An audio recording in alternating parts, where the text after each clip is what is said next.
एक दौर आपसे समझना चाहता हूँ कि उस दौरान जब लोगों को लक्षण हैं, माइल्ड हैं, मॉडरेट हैं या सीवियर हैं, क्या वो इन ब्रीदिंग एक्सरसाइज को कर सकते हैं या उस दौरान अवॉइड करना है उनको?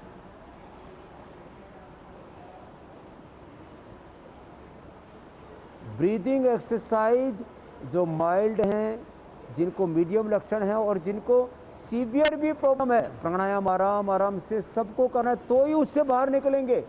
नहीं तो एक के बाद दूसरी खतरनाक स्थिति में चले जाएंगे और वापस लौट के नहीं आ पाएंगे। इसलिए सभी परिस्थितियों में प्राणायाम तो सबके लिए मैंडेटरी है। यहाँ तक कि बुखार भी हो जाए तो अनुलोम विलोम धीरे धीरे करना चाहिए। उसमें गिलोय घनवटी, सुदर्शन घनवटी और जो है ये सब त्रिभुवन कीर्ति रस लक्ष्मी विलास संजीवनी, इनका इस्तेमाल थोड़ा करना चाहिए।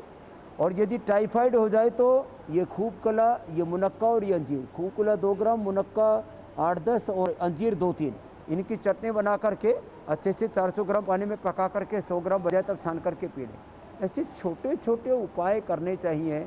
और कितना ही सीरियस प्रॉब्लम हो, प्राणायाम कभी भी किसी को नहीं छोड़नी चाहिए दिनेश भाई।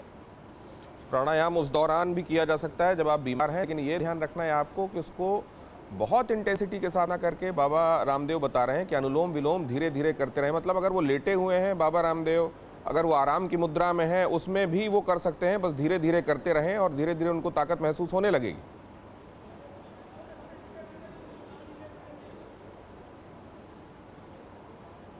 जरूर उल्टे लेट के करना चाहिए। जब बहुत कमज़ोर हो जाते हैं, कोविड पेशेंट को बहुत कमज़ोर रहती है, भीतर तक तोड़ देता है। गांव की भाषा में बोले तो आदमी को लठिया देता है। ऐसा लगता है कि बहुत लोगों ने मिल करके उसके पूरे बदन को जो है नोच दिया है। तो ऐसे उल्टे लेट करके करना चाहिए लेकिन हिम्मत नहीं हारनी चाहिए। मैंने ऐसे लोगों को जो ऑक्सीजन सपोर्ट पर थे, आईसीयू में थे, उनको मैंने मरने से बचाया।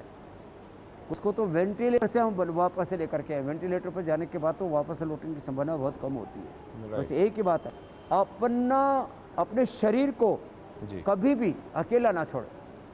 शरीर के साथ मनोबल, मनोबल के साथ आत्मबल, आत्मबल के साथ ब्रह्मबल, परमात्मा का बल तो जुड़ा हुआ है। तो वो परमात्मा, वो भगवान, वो मालिक, वो खुदा अल्लाह, जिसने सारी जड़ी बूटियाँ, सारे केमिकल, 100 हार्मोन से, सारे स्टीरॉइड जो बाहर से खा रहे, सब भगवान ने तो बनाए।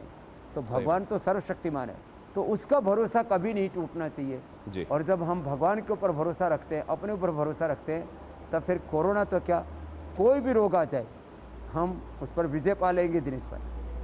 एक बात और मैं जानना चाहता हूं बाबा रामदेव कि इस बार, क्योंकि आप हर बार इसमें से आप खुद भी R&D कर रहे हैं, आप देख रहे हैं, आपके यहाँ लगातार रिसर्च हो रही है और उसके हिसाब से आप वो आवश्यक प्रोडक्ट्स भी जो हैं उसको लेकर आ रहे हैं।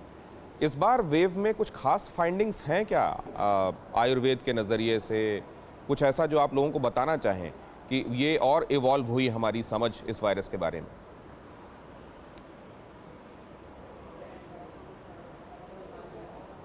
देखो, इन्फेक्टिविटी रेट जो है, वायरिटी रेट बहुत ज़्यादा है दिनेश भाई इस बार। इसलिए मैंने एक बात तो ये देखी है कि कुछ ही परिवार मैंने देखे गिने चुने, जहाँ कोई 1 या 2 व्यक्ति बचे, नहीं तो एक परिवार में एक को हुआ तो मैक्सिमम लोगों को हो गया। तो इस बार का इन्फेक्टिविटी रेट, वायरिटी रेट ज़्यादा है और यह हवा से भी फैल रहा है।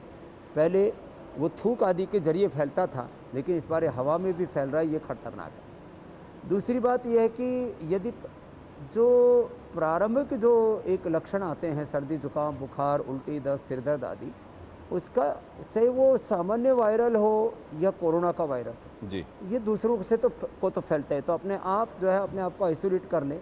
और कई बार जो है प्रारंभ में ध्यान न देने से जो है तीव्र आक्रमण हो जाता है और कई बार 5-5 दिन में लोगों को मरता हुआ देखा जा रहा है।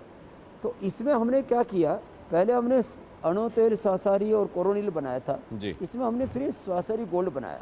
जब ये नया वायरस इसका ज़्यादा स्ट्रॉन्ग है तो ये लंग को प्रोटेक्ट करने में ज़्यादा भूमिका निभाती है। तो ये सच है कि पहले से कई गुना ज़्यादा ताकतवर है इस बार वाला वायरस। तो उसको हमें उतनी ताकत से उसको लड़ कर के पराजित करना पड़ेगा।